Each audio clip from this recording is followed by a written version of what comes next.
अध्याय 7 ज्ञान विज्ञान योग। यह अध्याय भगवान की शक्तियों के भौतिक और आध्यात्मिक आयामों के वर्णन के साथ आरंभ होता है।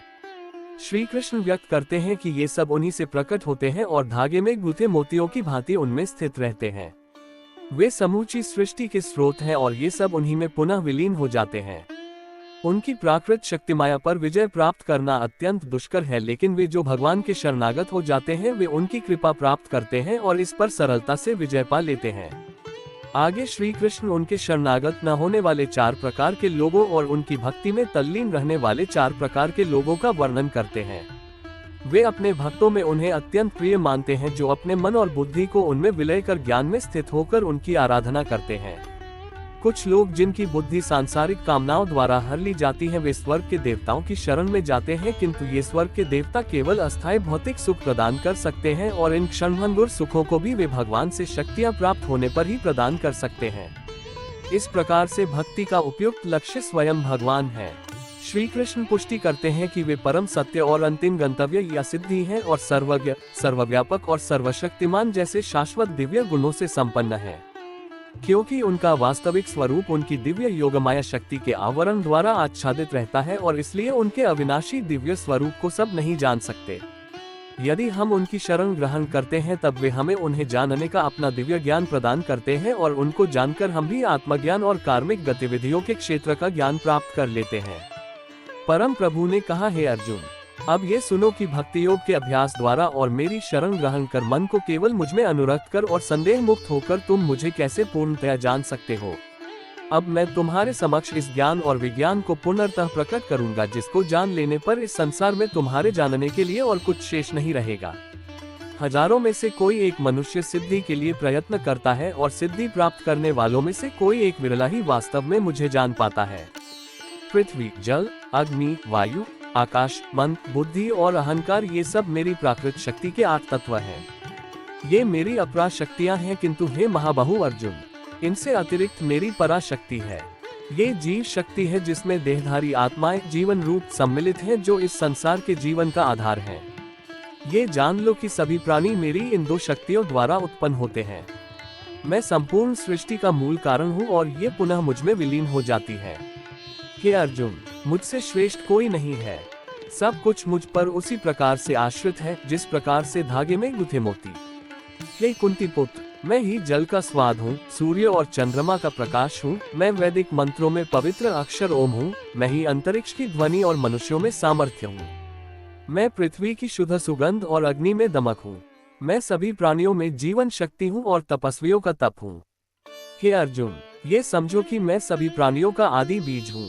मैं बुद्धिमानों की बुद्धि और तेजस्वियों का तेज हूँ। हे भरत श्रेष्ठ, मैं बलवान पुरुषों का काम और आसक्ति रहित बल हूँ। मैं वो काम हूँ जो धर्म या धर्म ग्रंथों की आज्ञाओं के विरुद्ध नहीं है। 3 प्रकार के प्राकृतिक गुण, सतोगुण, रजोगुण और तमोगुण, मेरी शक्ति से ही प्रकट होते हैं। ये सब मुझमें हैं, लेकिन मैं इनसे परे हूँ। माया के 3 गुणों से मोहित इस संसार के लोग मेरे नित्य और अविनाशी स्वरूप को जान पाने में असमर्थ होते हैं। प्रकृति के 3 गुणों से युक्त मेरी दैवीय शक्ति माया से पार पाना अत्यंत कठिन है, किंतु जो मेरे शरणागत हो जाते हैं वे इसे सरलता से पार कर जाते हैं। 4 प्रकार के लोग मेरी शरण ग्रहण नहीं करते, वे जो ज्ञान से वंचित हैं, वे जो अपनी निकृष्ट प्रवृत्ति के कारण मुझे जानने में समर्थ होकर भी आलस्य के अधीन होकर मुझे जानने का प्रयास नहीं करते, जिनकी बुद्धि भ्रमित है और जो आसुरी प्रवृत्ति के हैं। भरत श्रेष्ठ, 4 प्रकार के पवित्र लोग मेरी भक्ति में लीन रहते हैं। आर्त अर्थात पीड़ित, ज्ञान की जिज्ञासा रखने वाले जिज्ञासु, संसार के स्वामित्व की अभिलाषा रखने वाले अर्थार्थी और जो परम ज्ञान में स्थित ज्ञानी हैं। इनमें से मैं उन्हें श्रेष्ठ मानता हूँ जो ज्ञान युक्त होकर मेरी आराधना करते हैं और दृढ़ता पूर्वक अनन्य भाव से मेरे प्रति समर्पित होते हैं। मैं उन्हें बहुत प्रिय हूँ और वे मुझे अत्यंत प्रिय हैं। वास्तव में वे सब जो मुझ पर समर्पित हैं निस्संदेह महान हैं। लेकिन जो ज्ञानी हैं और स्थिर मन वाले हैं और जिन्होंने अपनी बुद्धि मुझ में विलय कर दी है और जो केवल मुझे ही परम लक्ष्य के रूप में देखते हैं, उन्हें मैं अपने समान ही मानता हूँ। अनेक जन्मों की आध्यात्मिक साधना के पश्चात जिसे ज्ञान प्राप्त हो जाता है, वह मुझे सबका उद्गम जानकर मेरी शरण ग्रहण करता है। ऐसी महान आत्मा वास्तव में अत्यंत दुर्लभ होती है। वे मनुष्य जिनकी बुद्धि भौतिक कामनाओं द्वारा भ्रमित हो गई है, वे देवताओं की शरण में जाते हैं। अपनी अपनी प्रवृत्ति के अनुसार वे देवताओं की पूजा करते हैं और इन देवताओं को संतुष्ट करने के लिए वे धार्मिक कर्मकांडों में संलग्न रहते हैं। भक्त श्रद्धा के साथ स्वर्ग के देवता के जिस रूप की पूजा करना चाहता है, मैं ऐसे भक्त की श्रद्धा को उसी रूप में स्थिर करता हूँ। श्रद्धायुक्त होकर ऐसे भक्त विशेष देवता की पूजा करते हैं और अपनी वांछित वस्तुएं प्राप्त करते हैं, किंतु वास्तव में ये सब लाभ मेरे द्वारा ही प्रदान किए जाते हैं। किंतु ऐसे अल्पज्ञानी लोगों को प्राप्त होने वाले फल भी नश्वर होते हैं। जो लोग देवताओं की पूजा करते हैं वे देव लोकों को जाते हैं, जबकि मेरे भक्त मेरे लोक को प्राप्त करते हैं।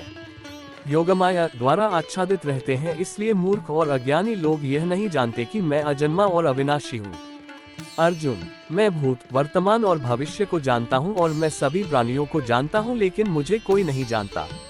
हे भरतवंशी, इच्छा तथा घृणा के द्वंद्व मोह से उत्पन्न होते हैं। हे शत्रु विजेता, भौतिक जगत में समस्त जीव जन्म से इन्हीं से मोहग्रस्त होते हैं, लेकिन पुण्य कर्मों में संलग्न रहने से जिन व्यक्तियों के पाप नष्ट हो जाते हैं वे मोह के द्वंद्वों से मुक्त हो जाते हैं। ऐसे लोग दृढ़ संकल्प के साथ मेरी पूजा करते हैं। जो मेरी शरण ग्रहण करते हैं वे बुढ़ापे और मृत्यु से छुटकारा पाने की चेष्टा करते हैं।